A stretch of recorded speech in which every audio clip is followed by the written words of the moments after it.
నేను అంటున్నాడు. అవునండి. తర్వాత ఏమంటున్నాడు, విశ్వాసంగా ఎవరైతే ఉంటారో వాళ్ళు మాత్రమే నాతో పాటు ఉండొచ్చు. The one whose way of life is blameless will minister to me అని అంటున్నాడు. ఏంటంట, నింద లేకుండా ఎవరైతే వాళ్ళ జీవిత విధానాన్ని గడుపుతూ ఉంటారో వాళ్ళు నాకు సలహాదారులుగా నా రాజ్యంలో నేను పెట్టుకుంటాను అంటున్నాడు. ఏంటంట, ఎవరు పడితే వాడు డబ్బున్నామని పెట్టచ్చా? హామాన్ని ఎందుకు పెట్టాడంట రాజు? ఎస్తేరు గ్రంథంలో హామాన్ని ఎందుకు మినిస్టర్ పెట్టాడంట? తన దగ్గర ఉన్న డబ్బును బట్టి, తనకున్న కుటుంబ బలాన్ని బట్టి తన మినిస్టర్గా పెట్టాడంట. మినిస్టర్గా పెడితే ఏం చేశాడు? నిజాయితీ పరుడైన మోతకైనా ఏం చేశాడంట, 50 అడుగులు ఉరికయ్య మీద ఉరి తీయాలి. ఆయన మాత్రమే కాదు ఆ జాతి మొత్తాన్ని, ఆయన్ని మాత్రమే కాదు ఆ జాతి మొత్తాన్ని నశింపజేయాలి అని చెప్పి తన శరీరంలో నుంచి, వాక్యం లేని తన హృదయంలో నుంచి వచ్చిన ఆలోచనలను అమలు చేయడానికి సిద్ధపడతాయి. అర్థమవుతుందండి? అవునా? కాబట్టి the one whose way of life, whose life is blameless అంటలా. ఎవరి జీవితం నింద లేకుండా ఉందో అని అనట్లేదు.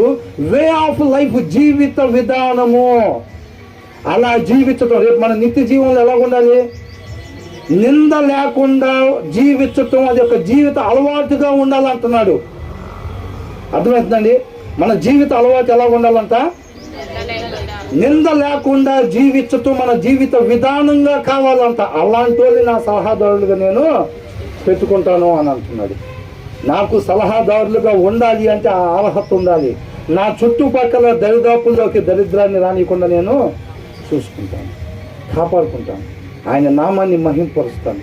ఆయన రాజ్యానికి నమూనాగా నా కింగ్డమ్ని, ఆ బాధ్యత అండి. ఊరకనే వచ్చి కుర్చీలో కూర్చున్నావు, ఇక తండ్రి పాయసాలు పరమాణాలు అంటున్నాడా? ఏమంటున్నాడు? బాధ్యతను మర్చిపోయాడు సౌలులాగా. ఎంత జాగ్రత్త కలుగుతున్నాడో చూడండి. తన నుంచి దేవుడు ఏం కోరుకుంటున్నాడో అది ఏమాత్రం కూడా మిస్ అవ్వకుండా దాన్ని చెయ్యాలి. ఆయన నామాన్ని మహింపరచాలి. తన వంతుగా ఎందుకోసమైతే దేవుడు సృష్టించాడు ఆ కార్యాన్ని జరిగించాలని బాధపడుతున్నాడు, భయపడుతున్నాడండి. జాగ్రత్త కలిగి 2వ వచనంలో అదే మాట. ఈ మొత్తం సారాంశం 2వ వచనంలో ఏమంటున్నాడు? I will be careful to lead a, నింద లేకుండా నా జీవితాన్ని నేను జీవించాలని చెప్పి జాగ్రత్త పడుతున్నాను. నువ్వు ఎప్పుడు వస్తావు ప్రభువా నా దగ్గరికి అని అంటున్నాడు. అలాగే సిద్ధపడితే ఆయన కోసం ఎదురు చూస్తున్నాడు.